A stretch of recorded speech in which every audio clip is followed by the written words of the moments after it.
Oh, hey guys, welcome back to the channel. Just putting another coat of paint on this Excel Super Coil Dan the man sent me. Let me get this brush cleaned off.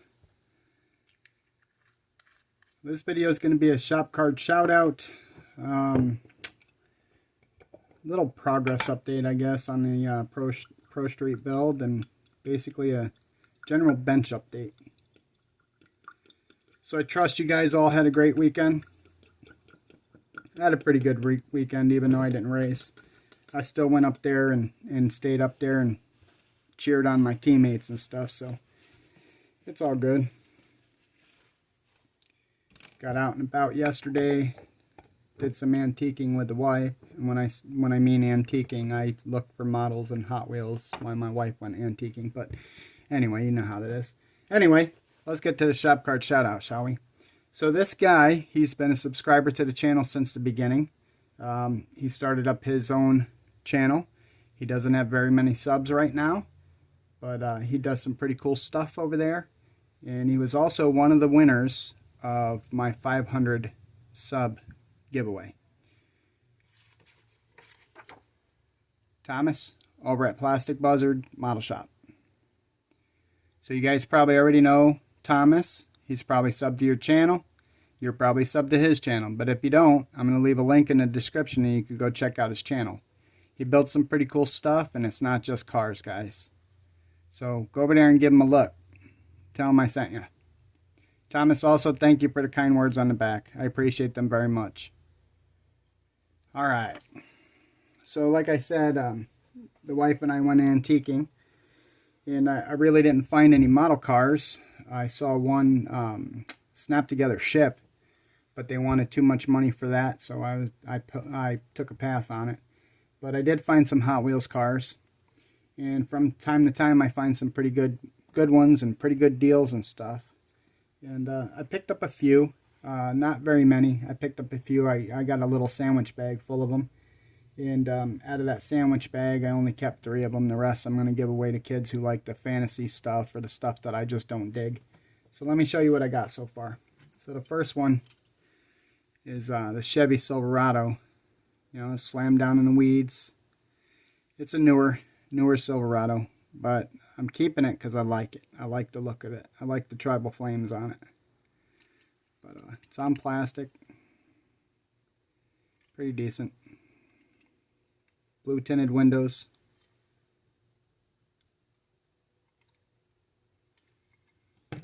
Next one I got, and I've had one of these. Oh man, I don't know how many times I've had this wrecker, but I've had this so many times in so many different colors. But I saw this in the bag and figured I'd keep this one too.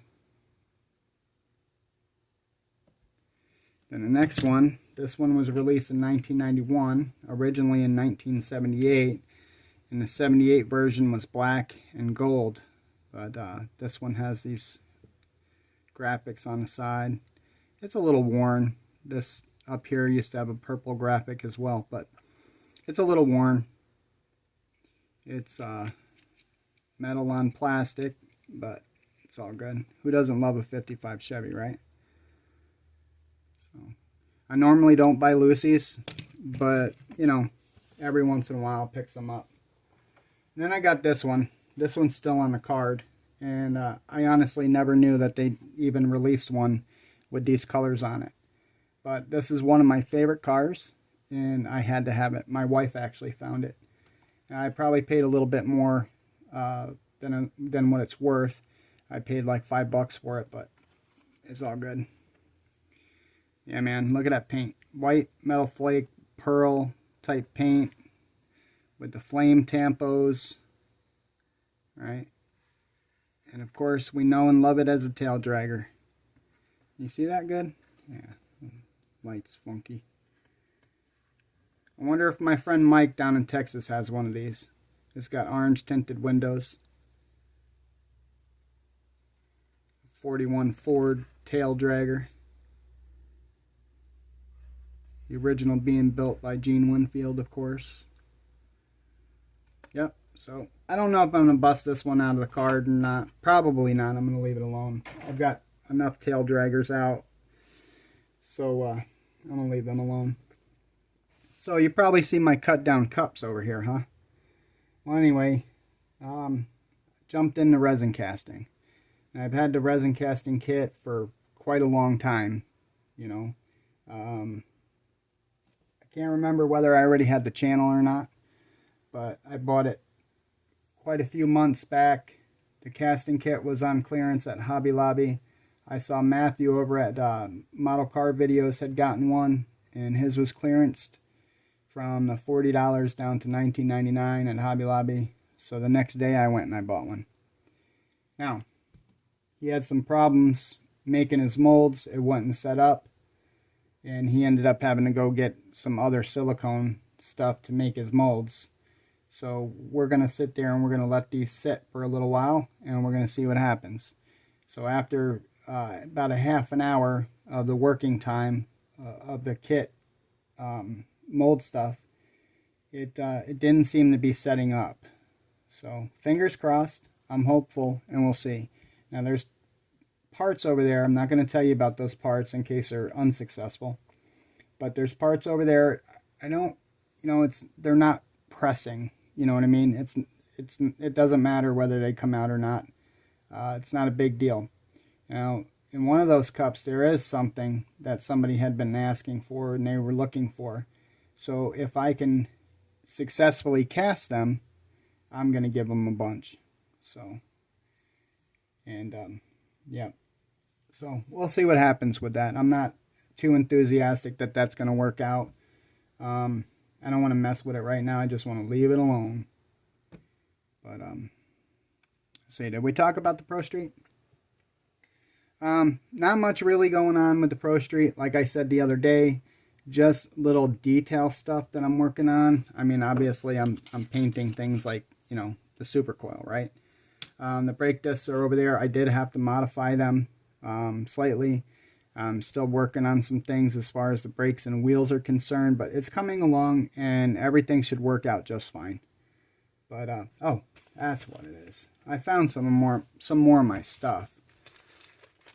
So I had these wheels I bought from Riders Hobbies in Grand Rapids, and they're the 40s Ford Steelies. I have some other ones too. They're Dodge or something like that. But here's that rear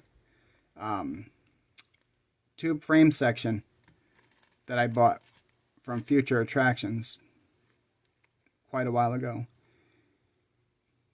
Looks kind of dainty, doesn't it? But yeah.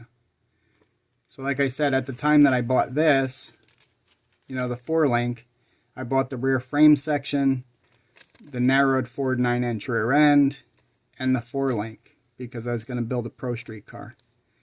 And one of these days, I am going to build that Pro Street car. I'm not going to tell you about it because I don't want anybody else to jump in and do one.